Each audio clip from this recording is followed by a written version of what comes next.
Hallelujah. Christ has been kind of women. That's one I was among.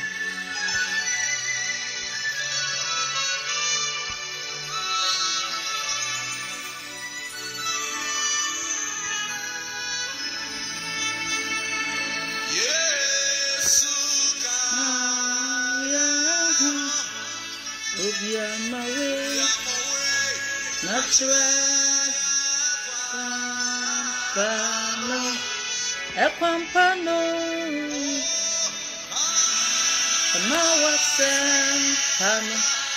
Christ has been Kanyamia this year. Already in Shiramopa, Yakoya, Yasan Abba. Already in Shira, Gibby, Over to a share message, if I'm only over to another share message. I didn't share a beautiful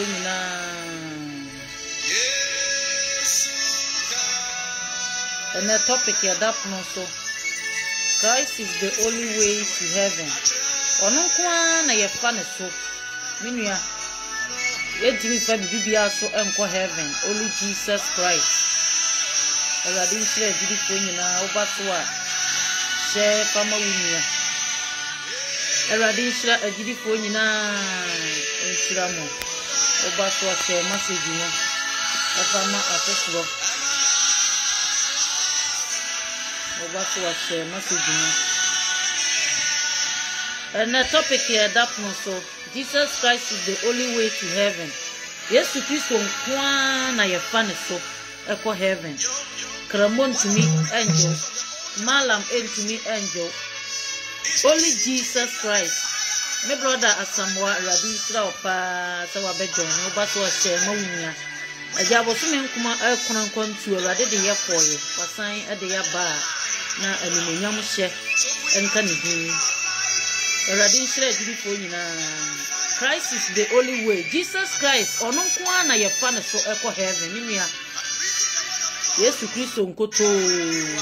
Yentimi fa kramoni so. Yentimi emfa bosonfo bi so. Enti sa wuti gura musom bosoma mekamfo Jesus Christ the namaw. Sa wan hwehwe no bra esemu a da obedane ato no obeye mmobo. Sa atam no unni bibia wo ho no. Satam no utimi enye fe. My brother, I miss you too. Yanso mesoma fe pa. Jerade de yakoye.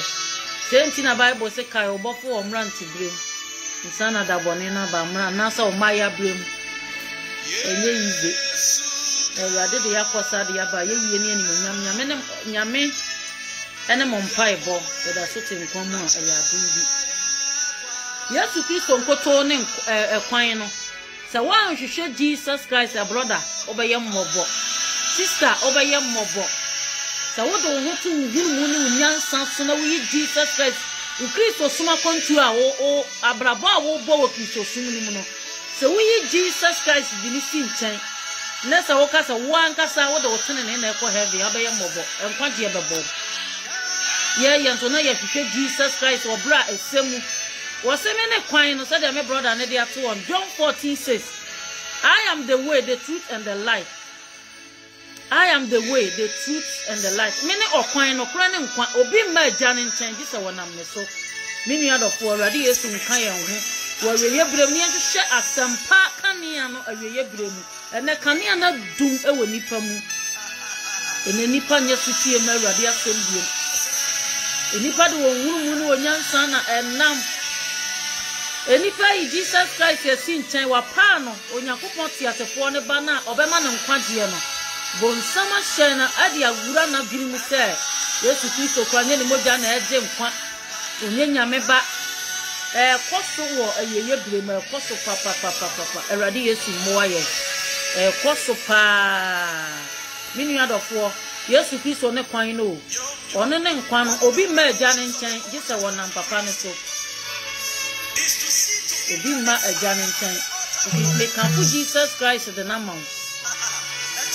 ebi a wo ya sori ko ni unim Jesus Christ me kamfo no de nama uboni din anso unim no say de me brother na de talk from here hwe John 14:6 no the year e ba small ko ni no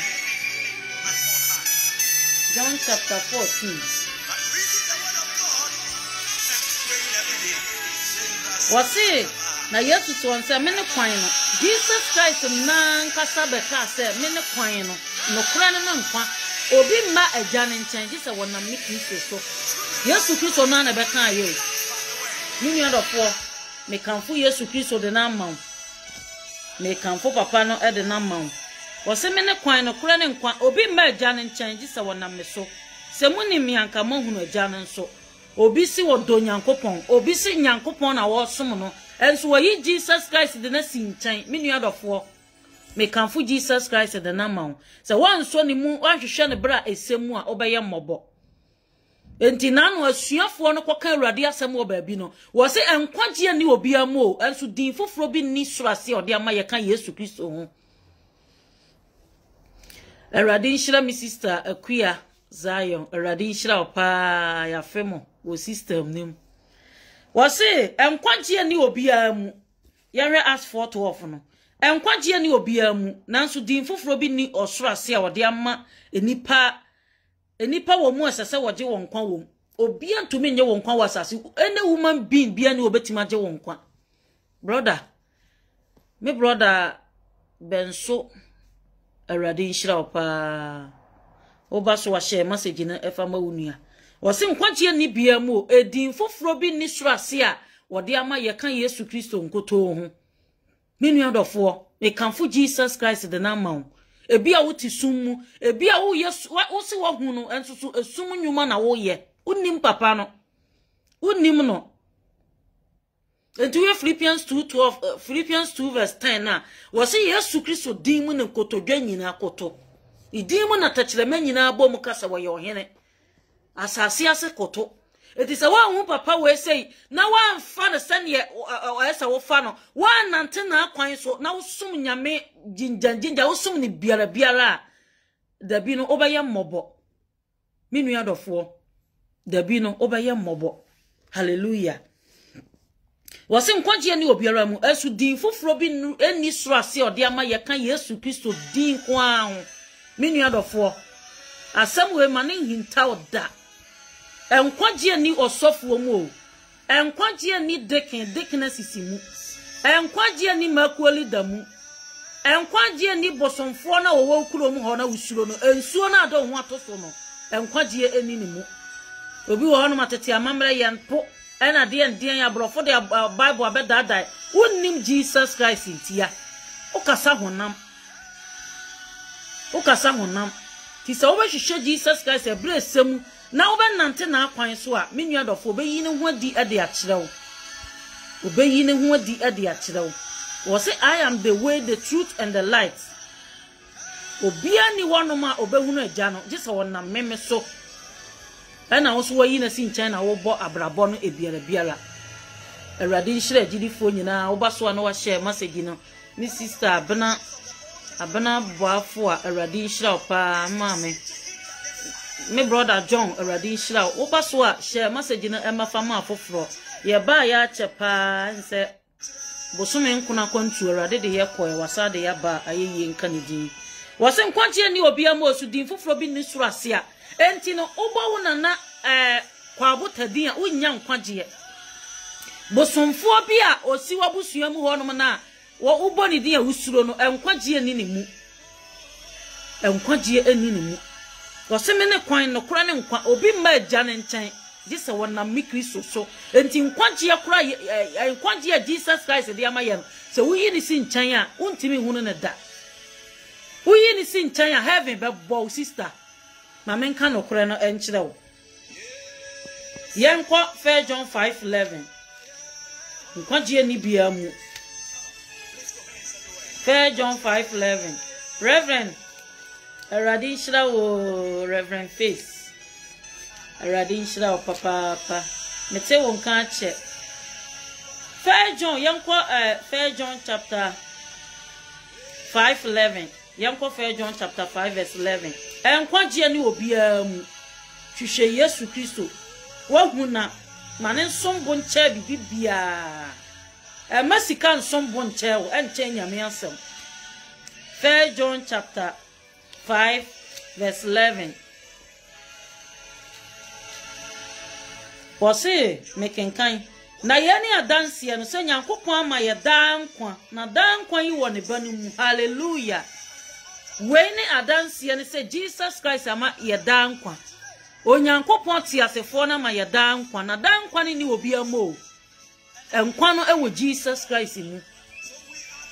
Ente bia na oya bosomfo. O hwehwe nkwagye. Enkwagye ni bosom mu. Enkwagye ni malam bia da ho atoso mu. Enkwagye ewo Jesus Christ mu. Me kanfo Jesus Christ de na mawo. Se wan hwehwe se abere ya wote asi se wan hwehwe no na se eda wo beka wonsa gu bo no. Wase kai obofo wo mranti brem. Kai obofo wo maya brem. Minu adofo. Se ya hwehwe Jesus Christ ya ye be ye mobo.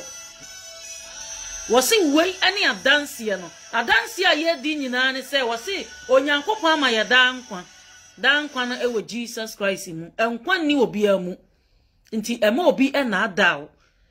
Daddy Erade nhyira opa, Daddy Reverend Apo Erade nhyira opa daddy. Wase enkwagye ni obi amu. Asudin foforo bi ni suro ase a wode amaye. Nti Peter mo se esese ye tie Nyankopon mom sense ebetie nipa. Enso enipa etie nipa chen nyame. Enipa suro no yonko nipa echen nyame. Nyame a wo bo soro bo asase no. Nyame a wama wo nkwagye no. Jesus Christ na obewuje wo nkwa no. Menu adofo. Se yi papa we si nchanse ebebotene na ebra enye yo. Se yi ye de enim die ne ye nyansa se ye de botene na ebra ko heaven ya. Enam Jesus Christ so. Enam wono nkoto so.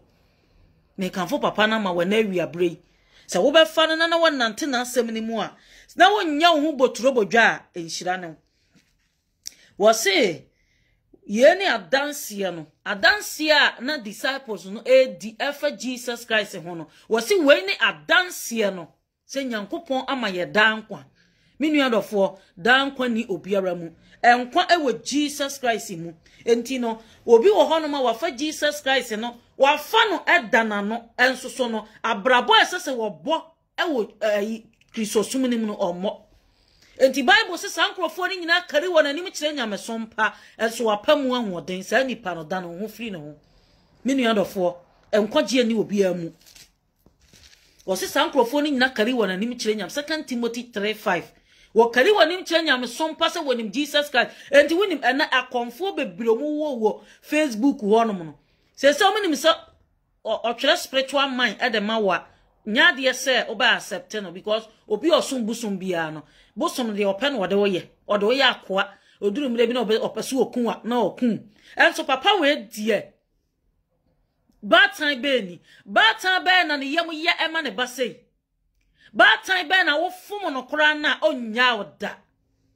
enso so no sankrofo mu dinam ne na Facebook wo nyina atimi aworo comfortade agu ho afa Bible hwesofo ya ensuo 12 o'clock and at 12 o'clock, okoye dan ewo river ho. Enye asu ana okobo se mekoye akwankyere. Menu adofo Bible se sankrofo we nyina kari wona nim kire nyamesompa eso apamu ahoden. Se obehu Jesus Christ na se obeye ne wope na honhon konkoro na wode na ma wo no obetie won konkoro afutuo. Bible se asuafo ne tie won konkoro afutuo tena mu da. Enso na ye pen so enya adwuma ye pen so sika ni bre ne di yanim ye pen so ye pentam anya ye ho ye yi Jesus Christ de na sinchan hwe wo sofo yi na osofo yi kwa na 12 o'clock so kwa ye akwankyere ewo nsuo ho ene nsuo ya fa no yo sofo ye twadwan egu tiri so ehin na wokọ ehin na wokọ Sister Regina Mafo Erade nhyira papa pa oba so ahye ma wunua ja udine ye akuya eno na amanfo di behu Erade nhyira papa wose nkwagye ni obia mu nti topic ya dapono so no Jesus Christ is the only way to heaven enti ema obia na daw se fesika beji sika miye sika gale fesika beji sika gale no kura kasa mu no kura wasachira minua dofo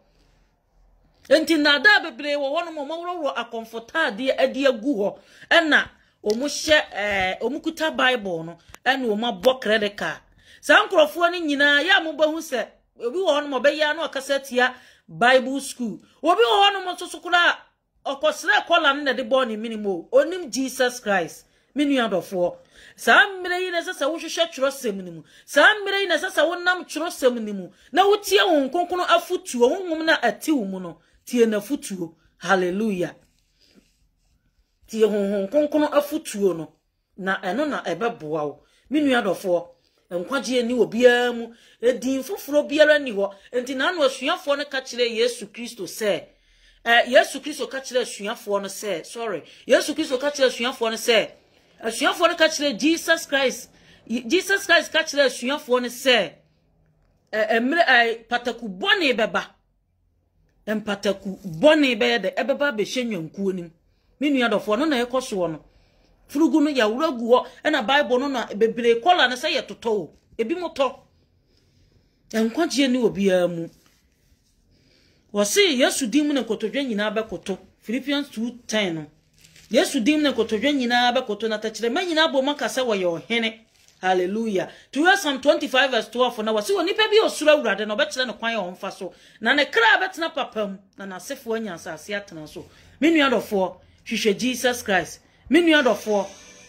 nanti Jesus Christ akwan so yehwe asem bi ewo Acts 2:37 Acts chapter 2 verse 37 yehwe asem bi wo no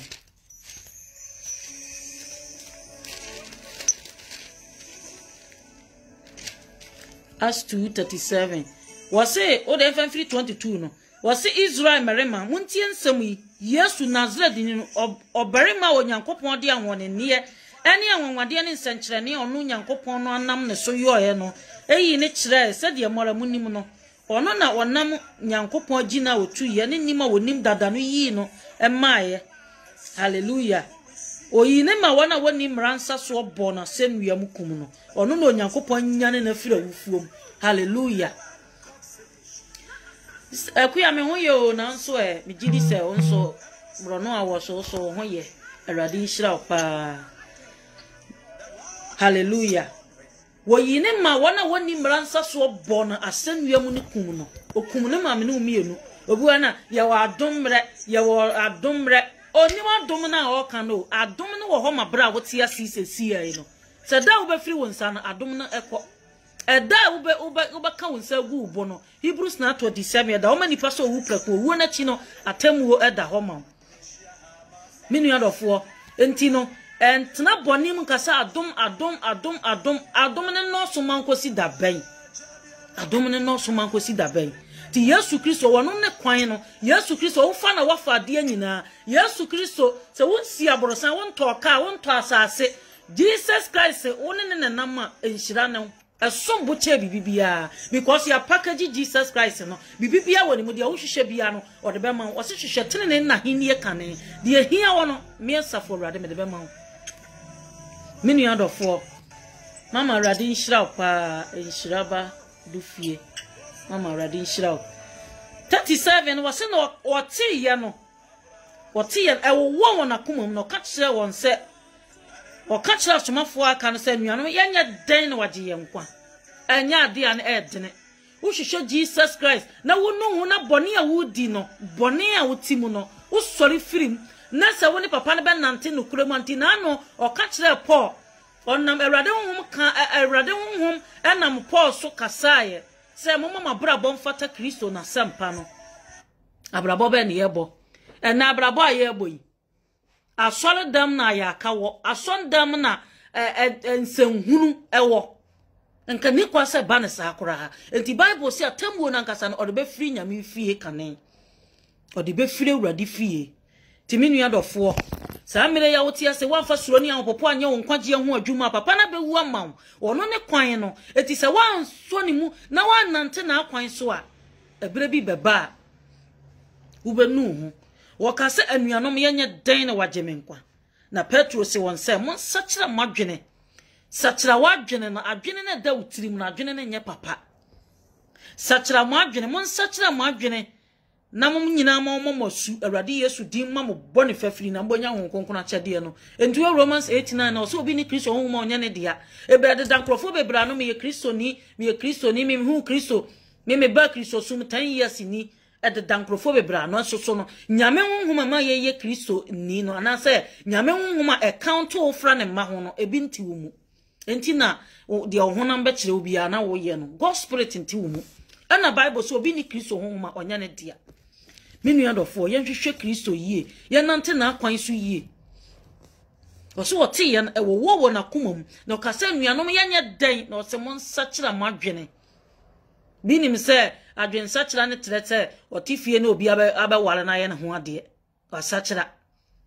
obi nim se ne sachira ne ye adwamambo obi nim se ne sachira ne ye nsomade a wayi yagu ente saa o ye ka adwen sachira de afiri wo mu enti na no Yesu Kristo ka kire asuafo ne se di enipa enya ensa wa wohoro no enya no negu nipa ho fi odi efiri nipa ne mu eba ti yenhwehwe Kristo yie ono ne kwan no ono abesete example e de a kire yen hwe nyame a wono sane firi soro ba ya ye bo na su wonsuom obre no wase ya sutie e de kosi wo wuom ene nipa nya sutie enipa mre won wase e ma trosem no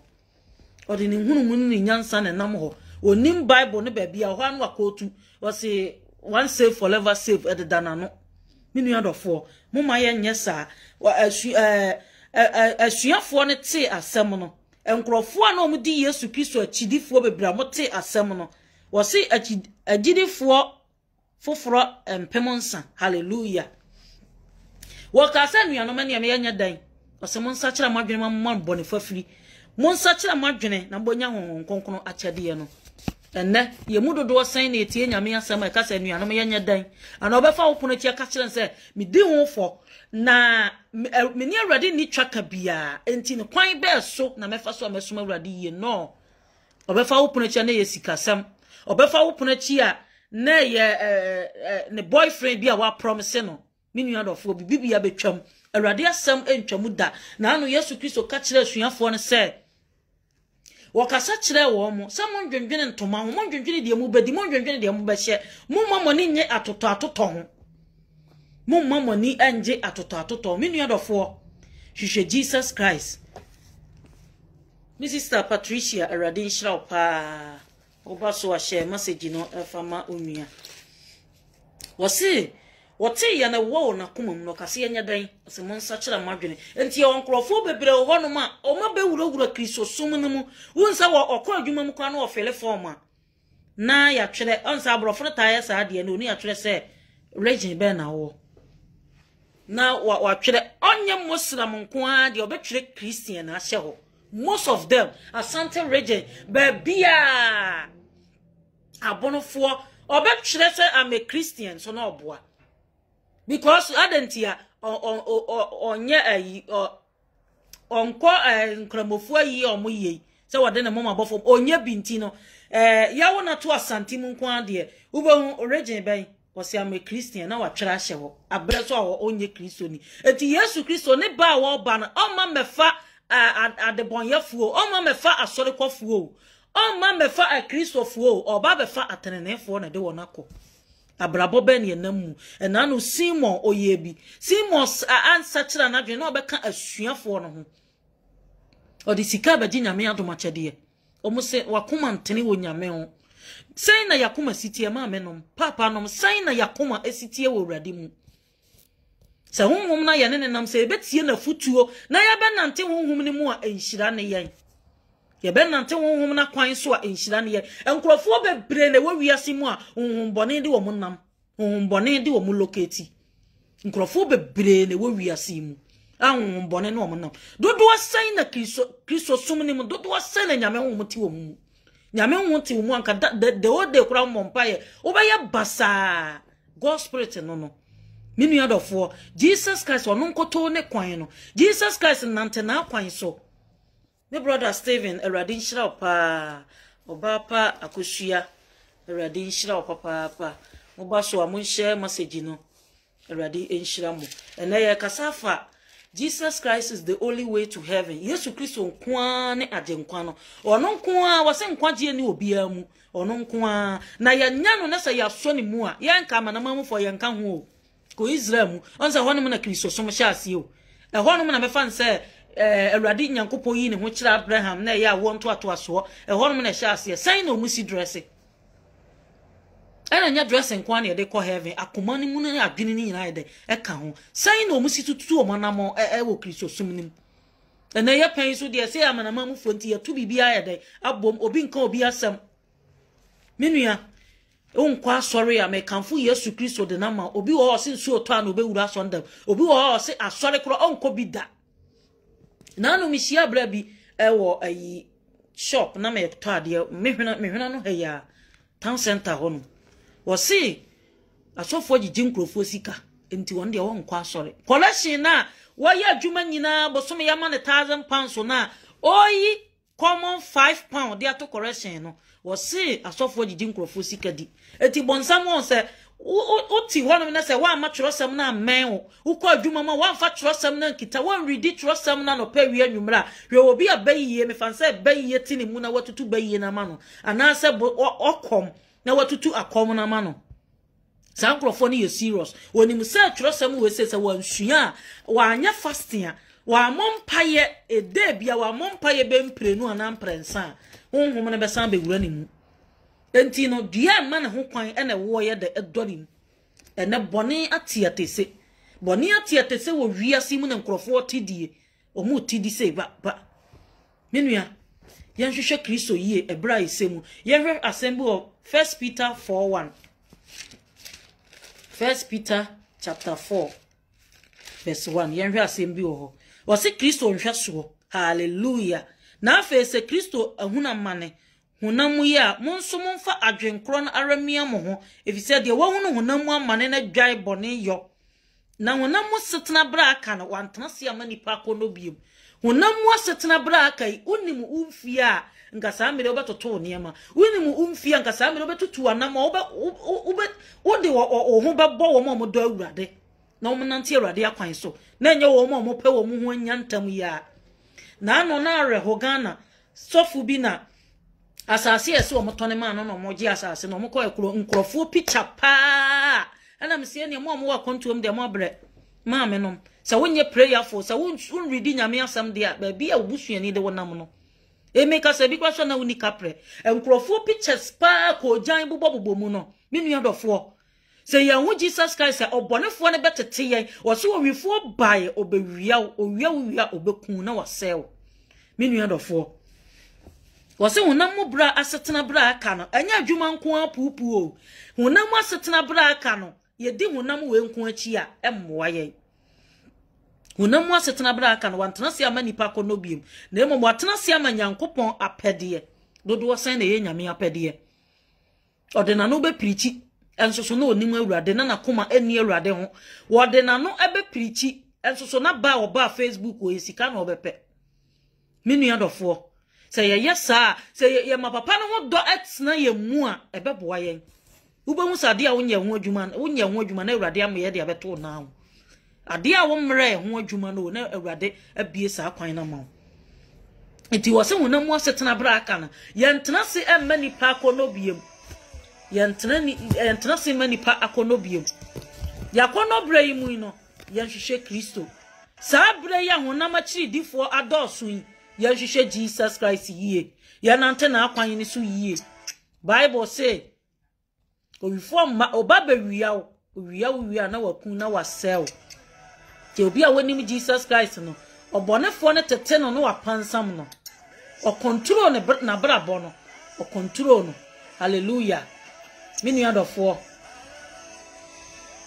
obaso wa share message no efama wunua yankenkan na wonam asetena bra aka no wantena se amani pa kono biom na emo watena se amanyankopon apede na edoso se ye na setena bra atwam no ye ode amanaman ne pe ye nante akohwie akono bone ensabro agobone ne didi men ne abosonsoma wo kiri mu eye wo nwanwa sa afe onse bra wa behu Kristo no obi wo bro no nso na ye no nwanwa se akwa afna yo wasachira da ben akwa we wasachira da ben minu ya dofo wan Kristo ntia wasiesie wa ya ofoforo enti se ye be nante na akwan ne so a ebeboa yen ye be nante na akwan so obeboa yen wo hwe Matthew 25 na Bible say ebra emaba wa badwen ba ne mfrani ma no omo Yesu Kristo wase nipa ne ba ya na omo kane ya na edum because omunim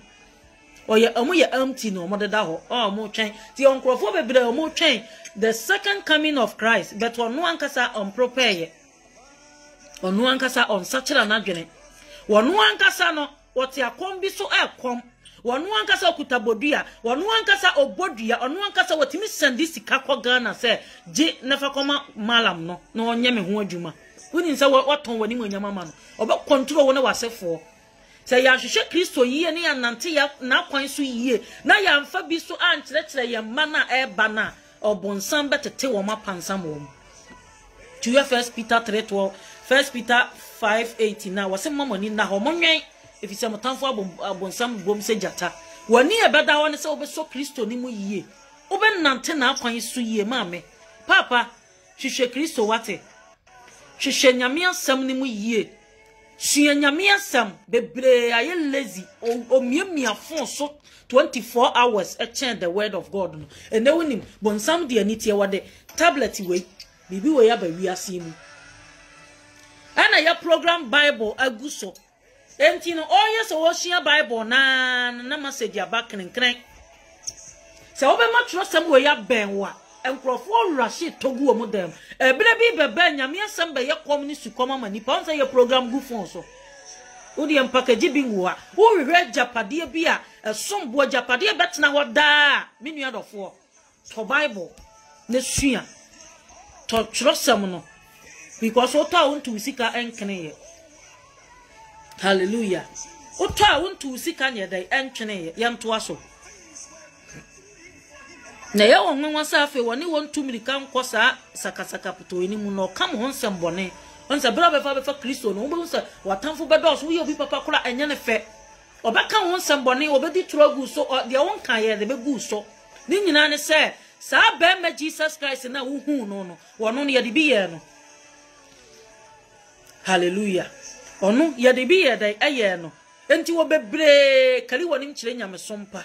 wose se wusura wurade na wonante awurade akwan so a enhyira ne wo awurade enhyira me brother Samoa awurade enhyira opa enhyira wo ba so shema unua bosome nkono akontu awurade de yekoye wasan de yaba ayeye nka ne di awurade enhyira girifo nyina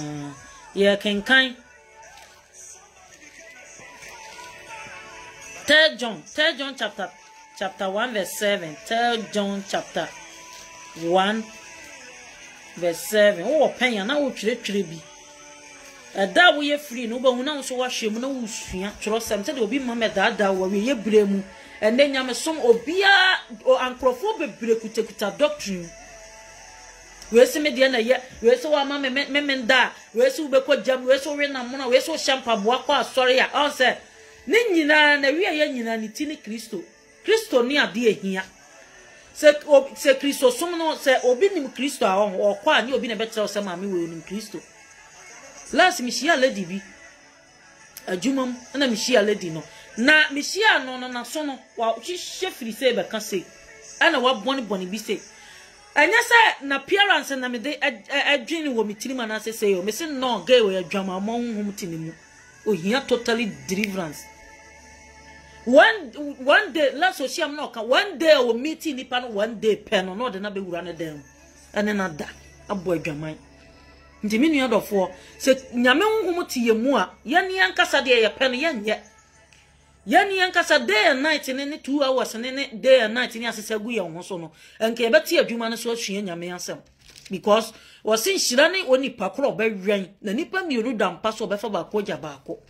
minu ya yankenkan 3 John chapter 1 verse 7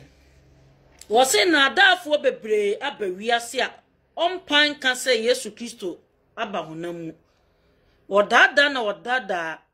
wose odadafo ni antikristo no ara na monhwɛ mo yie na manhwere de yayo ho adwuma anya no na emo monya akatuamu enti nkrofo bebre ho no ma Kristo na wahu no obeba bebu abam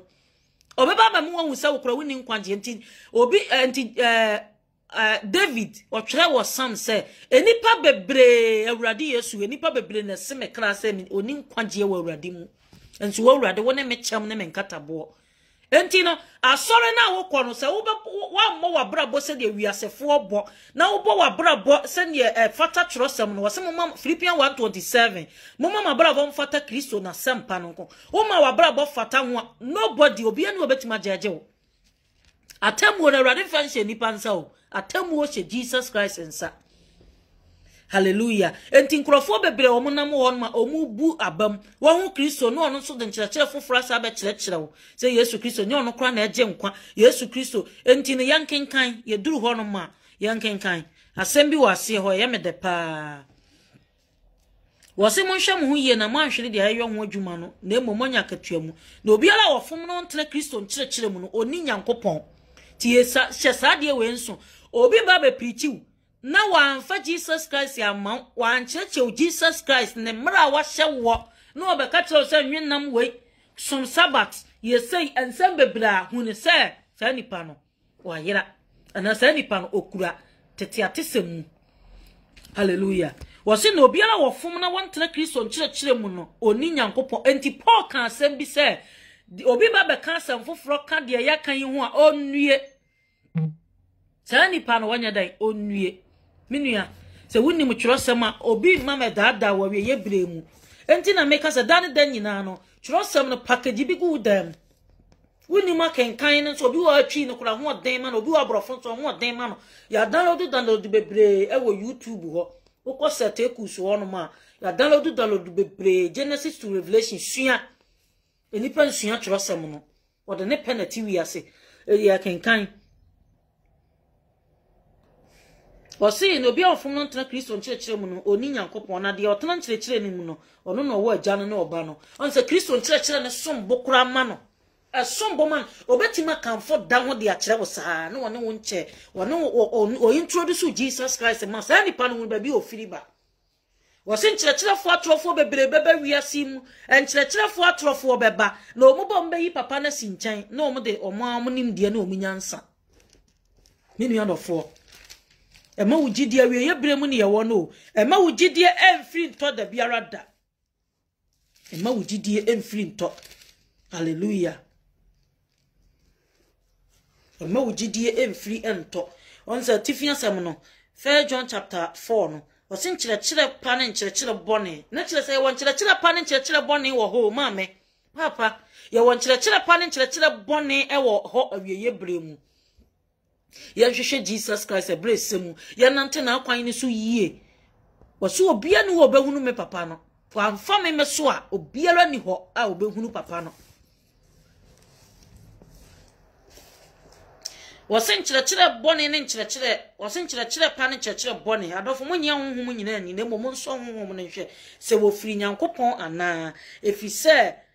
adifo atrofo bebre abawi ase a yemu na muhunu nyankopɔn honhom ne honhom biara opamu kasa Yesu Kristo aba honam no firi nyankopɔn mu na honhom biara onkasa Yesu Kristo aba honam no firi nyankopɔn mu na yeni antikristo amate sɛ oreba na afi wanya aba onse yesi Yesu yi ne ho adi wo ayi kurobi so ama ya kye wo mo enipa o akoye ne ho nyame enti no ebere bi baba Jesus Christ na nkasa mu kura se ebere bi baba obi baba be ya samini Kristo no nso na nyamea maame ye hwehwe awurade yie papa ye nso kyerosam ni mu yie enkwagye ni biara mu entu ye Philippians 2:12 na wose mo fa soro ni ahopopo nya mora mo nkwagye ho adwuma ebra wa be hu Kristo na wonante awurade Yesu Kristo na kwan ni so no wose fa soro ni ahopopo bisase ye mudodo se na suro awurade o nyame fa ne bo onto ne ntam o nyame ye odo nyame hu mobrodo so ma nyame won to boase ma ose fa suro ni ahopopo eye wo ankasa wo nkwagye ho adwuma funya ma wo bi o dade no osofu ni ho dade na yaka wonsa gu bo no osofu ni ho obiara ni ho fa suro ni ahopopo eye wo ankasa wo nkwagye ho adwuma se Yesu Kristo da abewu ama wo de na ono ne kwan ne nko ade a fa suro ni ahopopo eye ne nkwagye ho adwuma on se wasi bere bi ba wobɛpɛ nyame asɛm anase wobɛpɛ onipa ba na fuya kora wunya ebere bi ba nyame asɛm be yakoma ma nipa enipa be chinchini maba wa ho ye fe betoto omu be wuwu because of the word of God no because nyame asɛm nkwansu nkwan bodo ne nkwansu ma nipa. Hallelujah. Minu adofo hwehwe agenkwa Jesus Christ mo bia na dawo wa wieye bremu mo bia na dawo Jesus Christ ono ne kwan no enti wo ye bosomfo a mekanfo Yesu Christ wo do ho ato krom bosom so a mekanfo Jesus Christ de na mawo se ayi china man bosom na do ho ato so no o ma won kwagye bebre wo nso okari wanim kire nyame sompa eso wapamu ahoden hallelujah wapamu ahoden yehwe asem bi wo John 8:12 hono and chamedema no babesi yehwe asem bi wo John 8:12 erade nhyira gidifo nyina ngoba so ahye efama wunua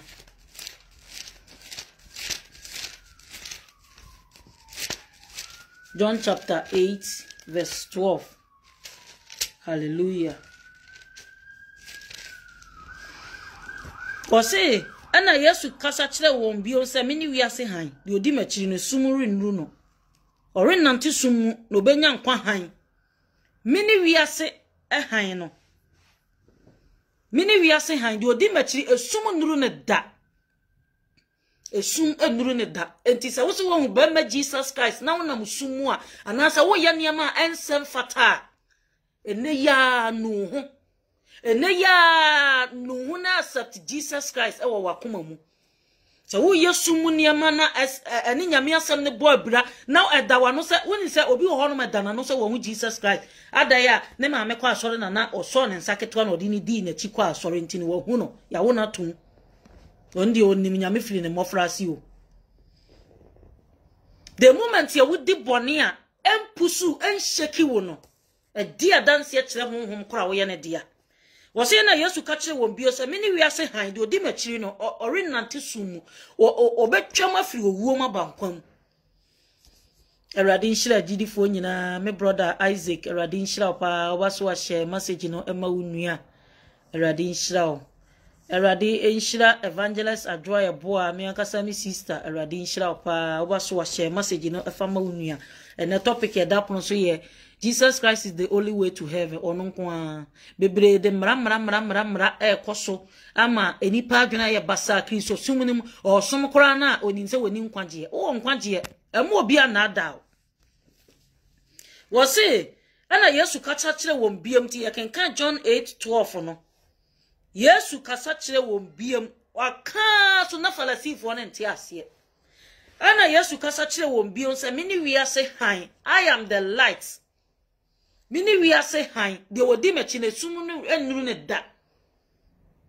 I am the light of the world mini wiase han de wodi mechi no esum nuru ne da enti obi so wodi Yesu Kristo achi na nwuma Yesu Kristo abaye wasasi so no on follow guidelines no obekwa ya kwankyere wonsuom amusie ya sankrofo no munim Jesus Christ dia dance ya kire se honhom ati wo mummu nye papa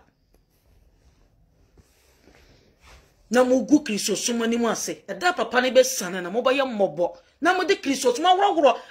akonfo atade agu ho na mo bobo kredeka Ghana Africa ya kamo mabroni kuro me ameka ncho se malam bi shahase ke beti wa kuani mu no so se sa na omom ya baifo ni nyina ya hye o mase a na baye this is demons na akonka kuro no so you witchcraft pa and your broni no so you witch chen ni ya wura konfo atade agu ho no na ya hyehye bible we so fu ye nsuo ko fa no ya na me ka na sem krede ka tim ni minimo unhu ba bi okọ bible school no bebre hu se Ghana ya dia onim Jesus Christ onim agenkwa Yesu Kristo onhia ne da onene nante da na no Peter ka se mununkum ni mu honom menne Peter se si so Peter honom first Peter honom o si so wo se ye ne wo sa pepo kronkron ne so no ye tene no enso obi anti awurade ne a wose nyame afrɛ me wakasa kyerɛ me awurade aye me prophet awurade aye me wei se wo hwehwɛ kyerɛ sem no mu na se wo di nyame asɛm ne toto ne wo ye ne ho a ensuo ho a wo nam akwankyerɛ bɔne ne amusie ya wo nam na edi adanse se wo nya awurade dia papa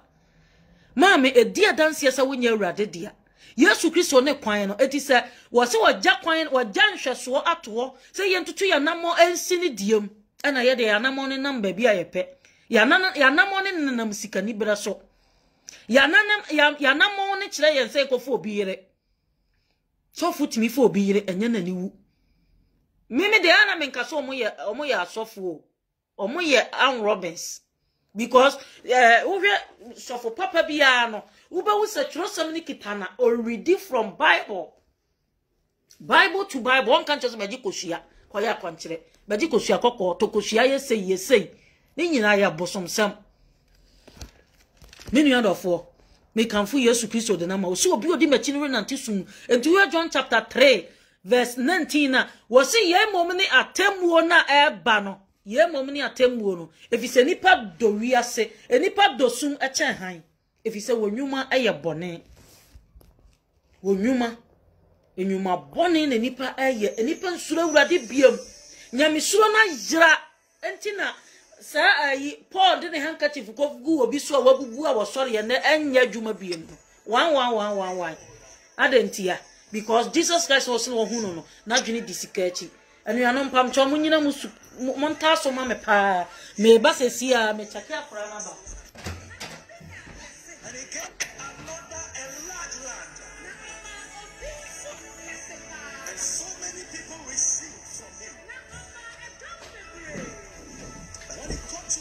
Eradin shira jidifo nyina me ba ni yina ni so wada enti no awieye bremu ne ye wono ma me nom me de manu si awieye bremu ne ye wono ye nhwe trosem ni mu ye nsu anyame asem obonefo ne ye nitie se wo ye nitie to the stand se wa package Bible na iPad so tablet so ebere bi banya anyame asem be Yesu koma manipa ye nhwe Amos wo Jesus Christ and sama wo keka kire ye nyina no bam Amos won yen hwa sem bi wo ho no Amos 8:11 oba so a share ma wonua maame ebra ya chiche sika gold ni na sefo no wo busuafo chiche sika ni gold no da wanya hwe Unya Jesus Christ eti sonimu yie ma wo bi ma adoma Yesu Kristo dia ma wo anasa na sama wo dia ma ma ne mfiri wo na se mfiri ntoda ma ne mfiri ntoda abambuofo beba we no so we Kristo ni no we no si wo yesei no John Amos chapter 8 verse 11 was hwehwe enanre ba Awurade Nyankopon asem nie se mema koma basa so nya aduane koma na sukom Awurade asem tie ho de obechini afiri po anu akopema no na wawo ntwetwede afiri atifi fam akosi akoye fam se wo hwehwe Awurade asem akiri kwan orenya eda no sukom nti maba wa won ho ye fe ebetoto emrantie ebetoto minu adofo se won Jesus Christ ya Shiana sam no nantena sam no so edura no pa o sorry a fanasia ma wurade the concept Jesus Christ the kan sua nyame asam ansa na be didi kura wadidi maame abna Awurade nhira pa oba so a shema wunua yeni kan ensua Awurade asam no wose ebere bi beba Awurade asam be ye kom ani sukom amanipa minu andofo yan hwehwe Awurade yie yan nante na akwan so yie na renche na Yesu Kristo aba renche na waba o ono ne kwan no no kura ne nkwa obi ma agya ne nchen gye se wonam Kristo so yan nante Awurade akwan so yie mebre na ye bre me de wu esi kura ne supa mebre na ye bre woseme ne kwan no kura ne nkwa obi ma agya ne nchen John 14:6 Jisa wonam me Kristo me so Yensue nyame asem awie yebrem ne ye mo obi na adaye awrade nhira gidifo nyina ye bompaye onkonkron ye da wase edimafo ye hye wani monyam bebre wasama bo awrade gugusunsuo na so abapa wo se ye ma wo so kire wiase a wankasa betwe akra ma wo ho ora yesu ne wo hye ye na ye de aba no awrade mane so abapa ewe ye mu boaboa ye na wie ye bremu ye ntimfa wasam nante ye da wase bebre ewo Jesus Christ din ye da wase hye wani monyam bebre amen. Awrade nhira gidifo nyina o nhira obi bia onyi obi bia mfra dum kwa adum ebre papa mu yebesan hia na yebeko studio next month yebeko studio akokan awrade asem awrade nhira gidifo nyina o nhira obi bia evangelist adweboa sister Regina Manfo awrade nhira brother Asamwa God bless you too awrade nhira wo Onshiro bibia evangelist Asamwa awrade nshiro bibia onju bibia mfra dum ko adum